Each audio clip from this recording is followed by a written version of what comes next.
Hello, everyone. This is Tom Fox. I'm the Compliance Evangelist, and I'd like to welcome you to Life with GDPR, a podcast where I work in conjunction with Jonathan Armstrong, partner at Quarterly Compliance in London, and a well-known data privacy, data protection expert.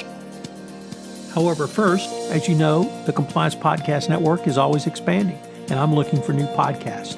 Have you wanted to do a podcast but didn't know how?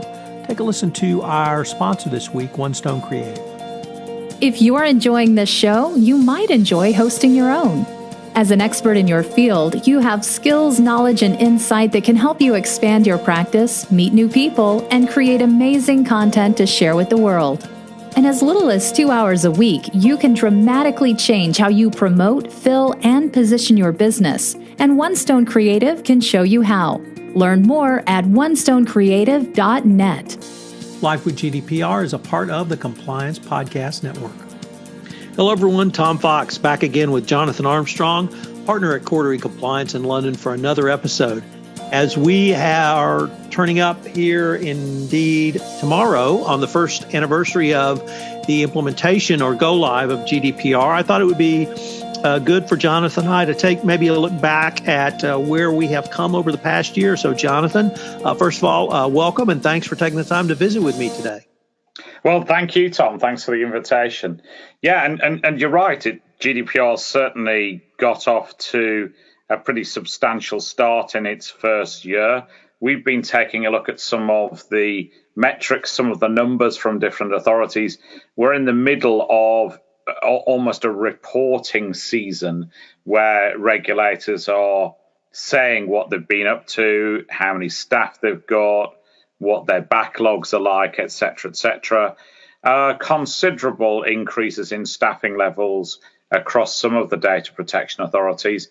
And that's no surprise when you see the number of complaints.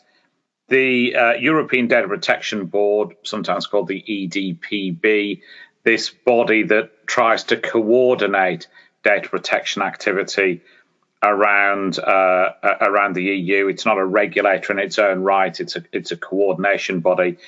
Says that we're just under 150,000 complaints that have been registered by data protection authorities. The exact number is 144,376. And as far as complaints are concerned, probably the UK is in the lead. If we were to have a sort of league table, UK complaints are at about 19,000, probably slightly above that because we don't have bang up-to-date figures. France is probably next with 11,077, then Germany with 11,017.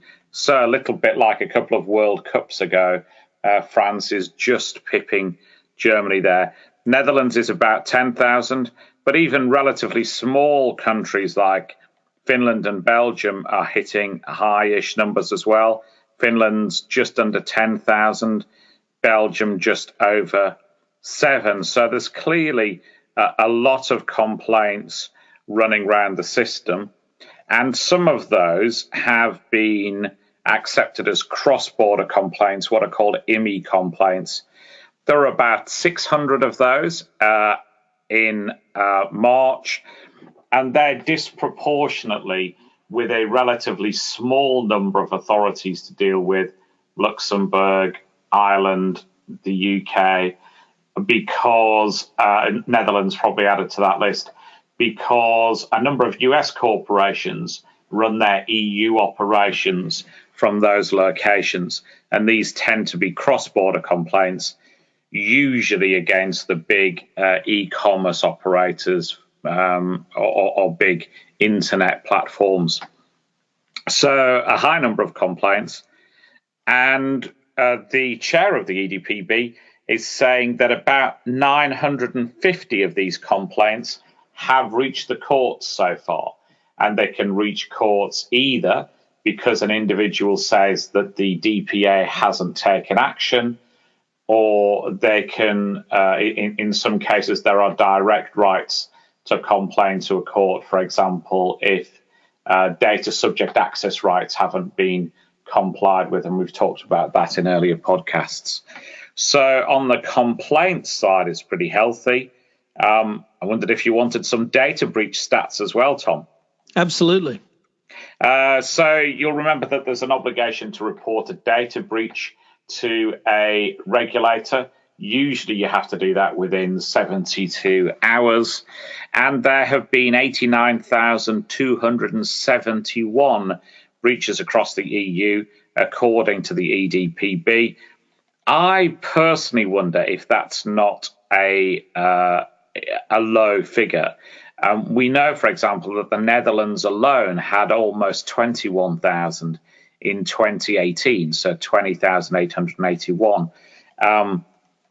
We know that in the UK, as at the end of January, they'd got 12,600. So we know that there are a lot of notifications going around the system. By the way, Germany's almost the same level as the UK. And these are also consequential. For example, France said that in November that it had 1,300 data breach notifications, probably a little low. But in October, it had said that it had calculated the number of individuals involved. And even in October, the breaches they were investigating affected almost 34 million people when combined. So there's been quite a big debate recently as to whether people are under or over reporting breaches. My suspicion is that they're reporting breaches that more or less that the law requires them to report. And there was a debate as to whether the threshold was set too low in GDPR. Effectively, you have to report a breach unless you can show it won't lead to harm. And that's quite a tough thing to do, particularly because, of course, the GDPR standards are tougher than when the first draft came in that respect because of social media. You know, when the first draft of GDPR came in, then it wasn't as easy to do people harm if only a couple of details got released, because you didn't have the full deck for identity theft.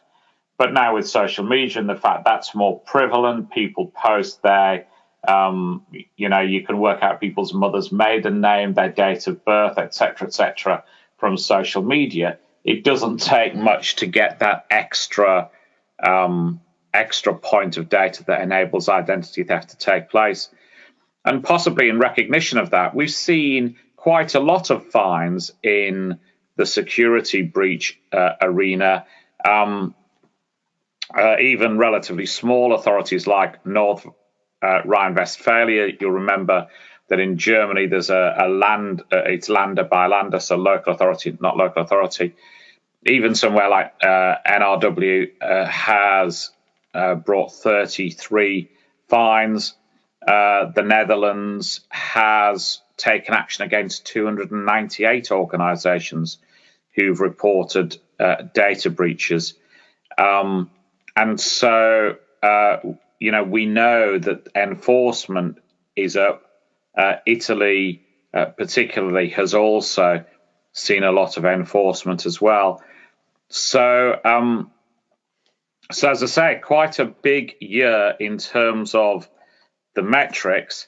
And I guess one last point to make is that regulators have also been pretty active in terms of knocking on doors. So GDPR has wider dawn raid type powers to make inspections, to do compliance checks, and they're popular in some parts of Europe as well. The Netherlands has done quite a few, Belgium's done quite a few, and even some of the smaller countries like Lithuania. Lithuania's done 75 of these compliance tests. They're particularly interested in organizations that are processing biometric data. So lots of activity, and we're likely to see quite a few more cases break in the next couple of weeks as well. So, Jonathan, this has been a great wrap up of the numbers, and in another podcast, We're going to take a look at some of the substantive developments over the past year. So I look forward to continuing the conversation. My pleasure. Thank you, Tom. Hello, everyone. This is Tom Fox again. I'd like to thank you for listening to this episode of Life with GDPR. This is part one of a two-part episode where we take a look at the year back of first year of GDPR enforcement. In this episode, we took a look at some of the numbers of enforcement cases. In our next episode, we'll look at some of the substantive issues. If you have any questions, you can email Jonathan at jonathanarmstrong@quarterlycompliance.com. Life with GDPR is a part of the Compliance Podcast Network, and I'm pleased to announce we're now part of the C-Suite Radio Network as well. This is Tom Fox. Thank you.